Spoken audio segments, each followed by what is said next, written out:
Audio channel.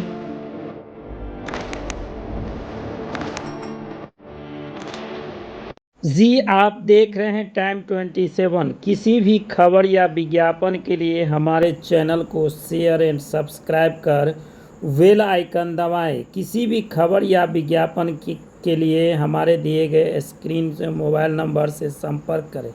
जानकारी के लिए बता दूं कि लहरियासराय यानी दरभंगा स्थित लहरियासराय प्रेक्षागृह में राष्ट्रीय जनता दल के द्वारा अति पिछड़ा संवाद सह नागरिक अभिनंदन समारोह का आयोजन किया गया, जिसकी अध्यक्षता दरभंगा जिला अति पिछड़ा प्रकोष्ठ के जिला अध्यक्ष अवधेश निषाद एवं नगर अध्यक्ष गंगा मंडल ने मिलकर किया।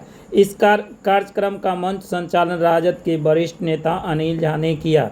वह संयोजक रहे प्रदेश उपाध्यक्ष अति पिछड़ा प्रकोष्ठ के कुमार गौरव। इस कार्यक्रम की शुरुआत मुख्य अतिथि के दीप प्रज्वलित कर किया। वहीं बिहार के पूर्व मुख्यमंत्री कर्पूरी ठाकुर जी और बाबा साहेब भीमराव अंबेडकर जी के चित्र पर माल्यार्पण कर किया गया। बाहर से आए सभी अतिथियों का स्वागत और मिथिला की परंपरा के अनुसार पाग और चादर देकर किया गया।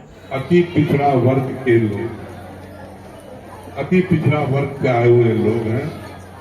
आपके नेतृत्व में और लालू जी और तेजस्वी जी के संरक्षण में एक ही निवेदन है कि जो भी आपकी टीम बने, जो भी प्रकोष्ठों की टीम बने और इलेक्शन के अंदर 243 सीट का जब ऐलान हो तो उसमें अति पिछड़ा नजर आना।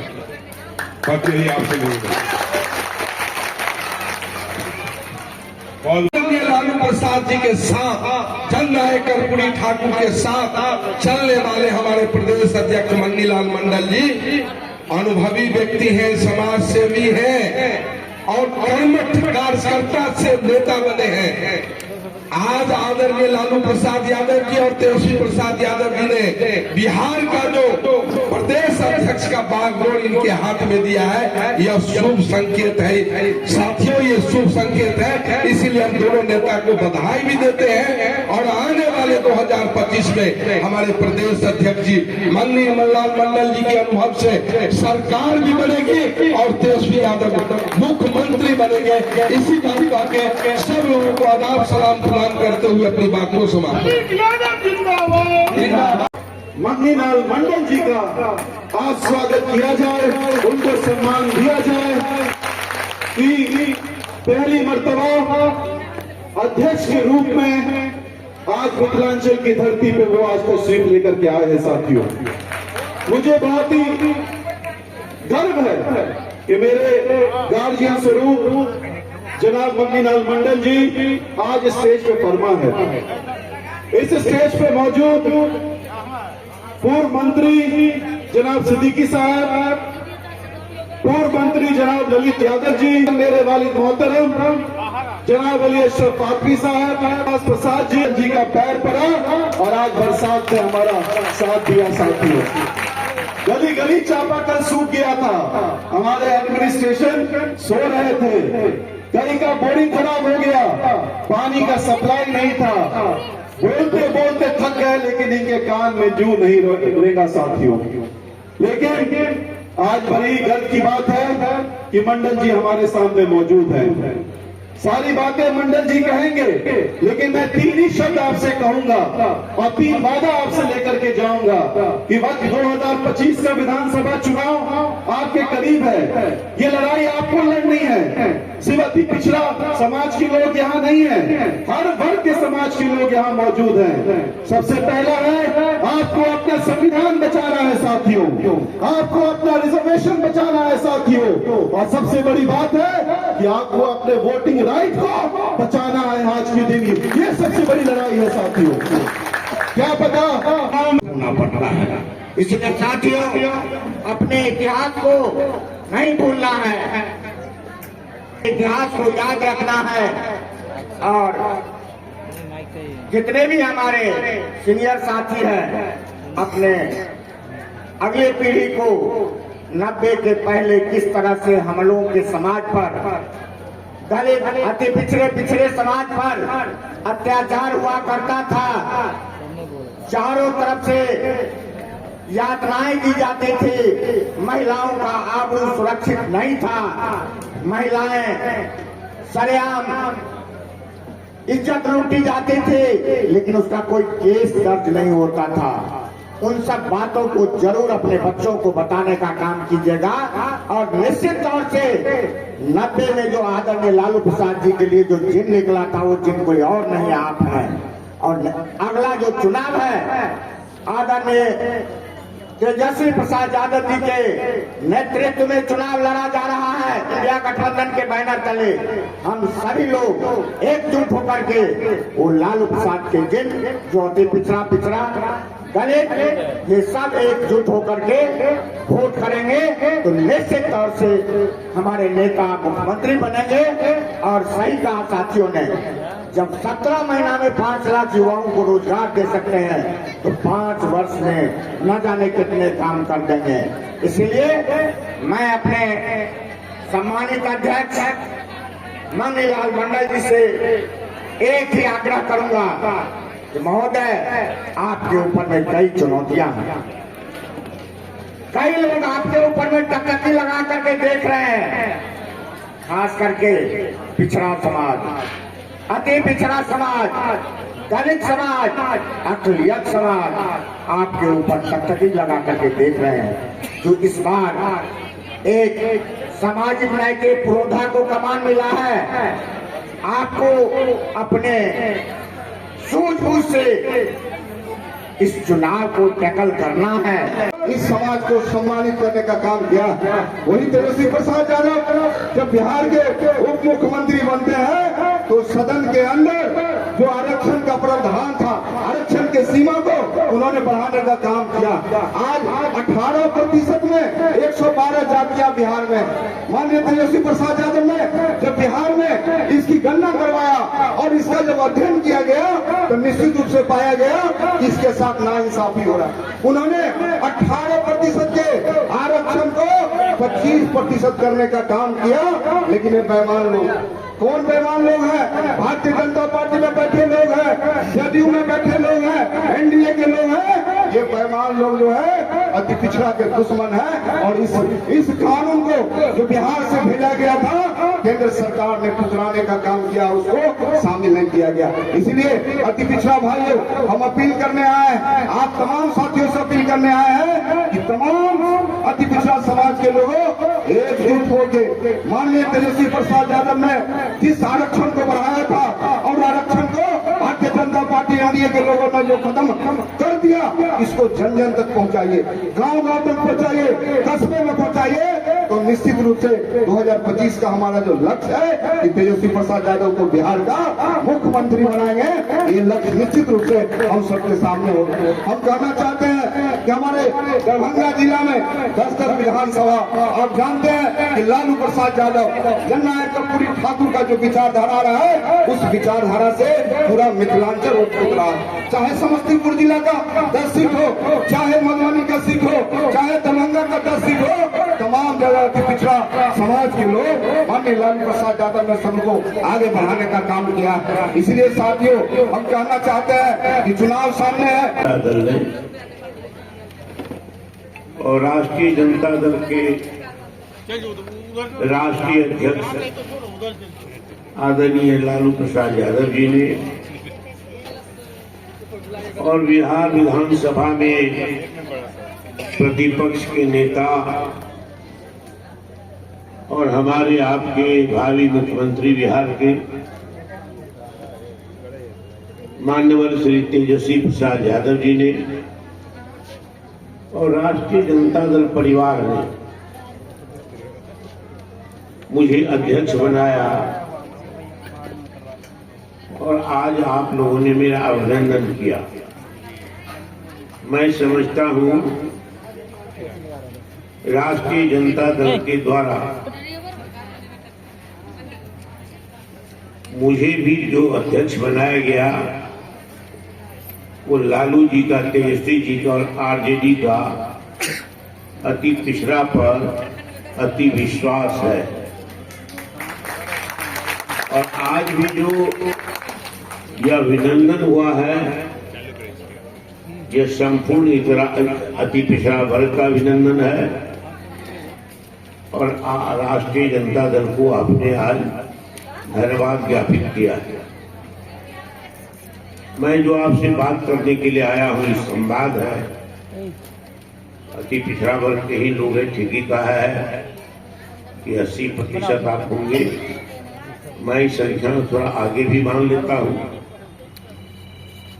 लेकिन एक बात यहाँ आई है, बहुत महत्वपूर्ण बात है। ये भोला जी ने कही है कि जो कौम, जो सामाजिक वर्ग और जो लोग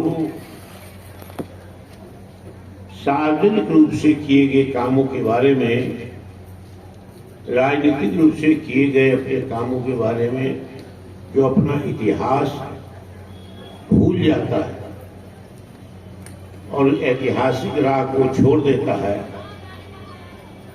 तो उन्हें अभिशप्त होना पड़ता है, पछताना पड़ता है। नए सिरे से भी आप चाहेंगे तो बड़ी मेहनत करनी होगी। अति पिछड़ा के सबसे बड़े नेता, मार्गदर्शक और वो नेता जिन्हें हम जननायक कहते हैं, तो जननायक सिर्फ बिहार के नेता नहीं थे, वो सबसे बड़े नेता देश के थे, अति पिछड़ा के, और गरीबों के दिल में बात करते थे। जननायक कर्पूरी ठाकुर के देहांत के बारे में भी बताया आपको सिद्दीकी जी ने कि लालू जी कुर्सी पर बैठ करके भोगा नहीं, लालू जी ने गरीबों का दिन बदलने के लिए, उनकी दास्ता बदलने के लिए, उनकी जो शूद्र के रूप में, जिसको कर्पूरी ठाकुर कहते थे ये शूद्र है, ये रार है, रोहियार है, इनके कर्म में सिर्फ अपमान ही लिखा है। तो इसको बदलने के लिए लालू जी ने सत्ता का इस्तेमाल किया। ये राजनीतिक दर्शन की सबसे बड़ी उपलब्धि है, कन्विक्शन के आधार पर।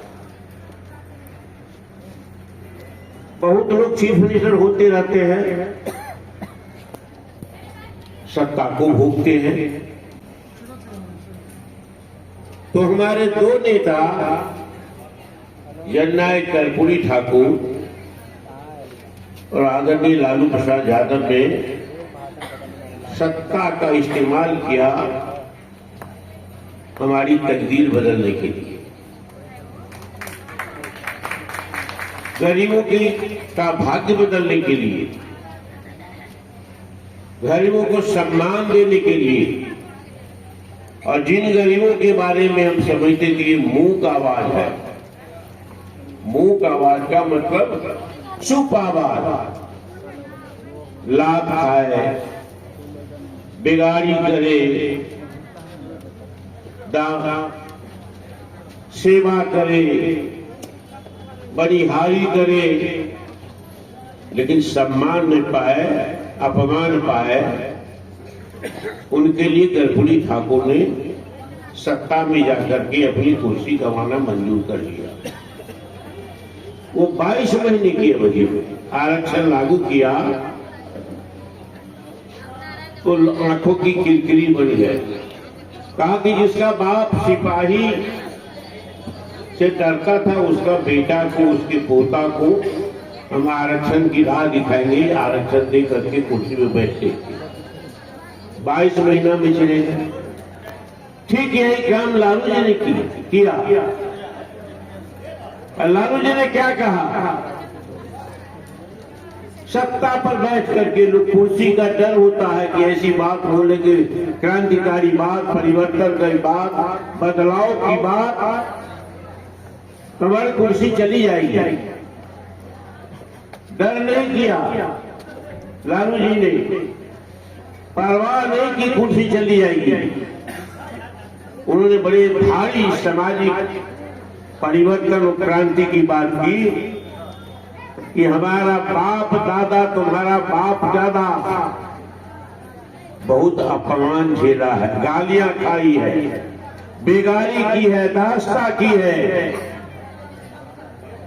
आज लोग जो मंदिर और मस्जिद की लड़ाई लड़े, मुझे हमने हमारे बाप दादा को मंदिर में जाने नहीं दिया है। कर्पूरी ठाकुर इसकी लड़ाई लड़ी। काम करने वाले, उनके विचारों को के लिए लड़ने वाले आदरणीय भाई मंगनी लाल मंडल जी, चूंकि वक्त कम है, ये मंच पे जितने सम्मानित नेता बैठे हुए हैं, सभी नेतागण और हमारे सामने हमारी माँ बहनें भाइयों की कमी है। 2 से 3 मिनट में अपनी बात खत्म कर दूं। जो समय है, इस सम्मेलन का नामकरण किया गया, बुलाया गया अत्यंत पिछड़ा का सम्मेलन, और उस अत्यंत पिछड़ा के सम्मेलन में भाई मंगनी लाल मंडल जी का स्वागत करने के लिए। अब जो अत्यंत पिछड़ा है, तो मतलब हम इतना ही याद दिलाएंगे कि अपने सुख के दिन को भी याद रखिए और अपने दुख के दिन को भी याद रखिए। और जब तक दुख को नहीं याद कीजिएगा, तो दुख दूर करने के लिए, सुख देने के लिए सोचिएगा। जननायक कर्पूरी ठाकुर जब हम लोगों के नेता थे, वो बिहार के नेता नहीं थे, इस देश के नेता थे।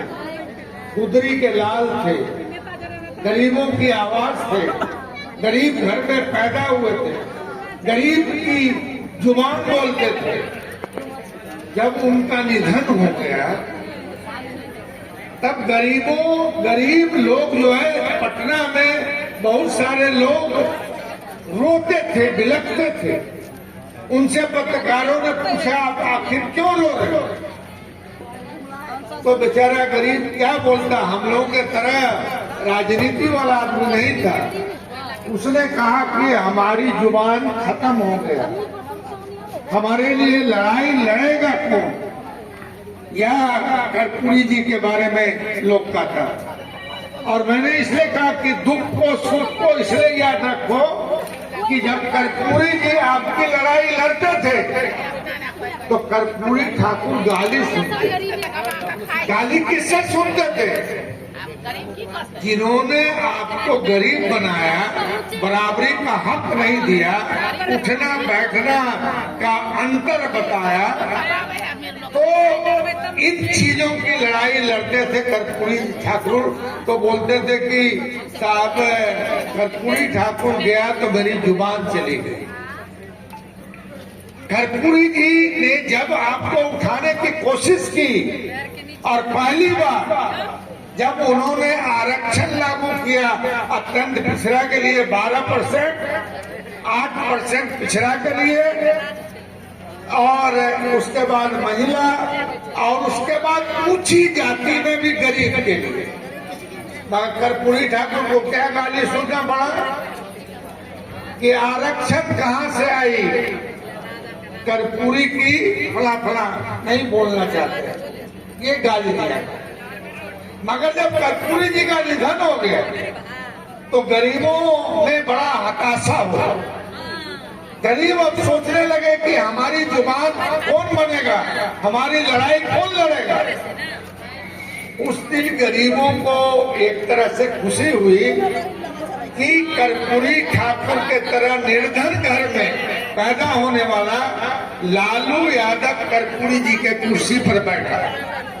और जब कर्पूरी जी के जगह पर लालू जी बने, मुख्यमंत्री बने, तो मजाक उड़ाया करते थे। लालू जी गरीबों के यहाँ जाते थे, बच्चों का बाल कटवाते थे, बच्चों को नहवाते थे, तो क्या कहता था लोग कि ललुआ नाटक कर रहा है, यही बोलता था वगैरह वगैरह।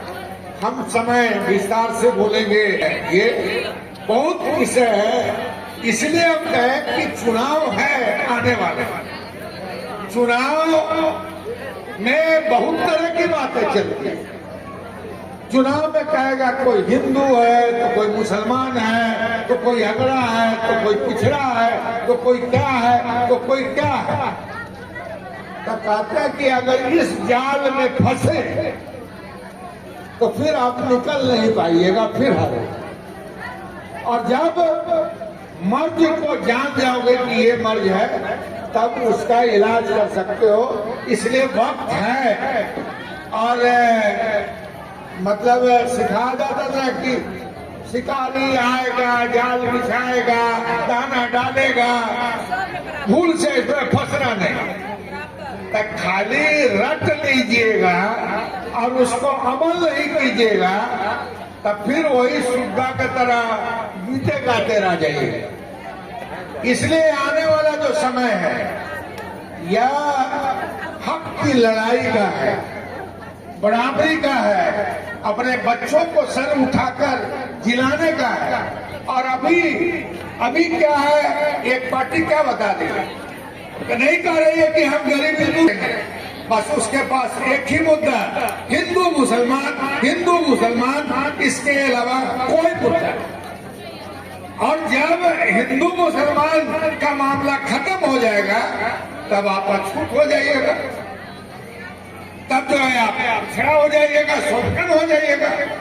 तो पिछड़ा को, शोषण को, गरीब को, गुरबा को, माता को, बहन को असली चीज ये पहचान। कर्पूरी ठाकुर का किया गया अपमान, लालू यादव का किया गया अपमान, आपके बाप दादों का किया गया अपमान का अगर बदला लेने का अगर सही वक्त है तो वो है चुनाव। और वो है आजकल जो है बटन लालटेन। मैं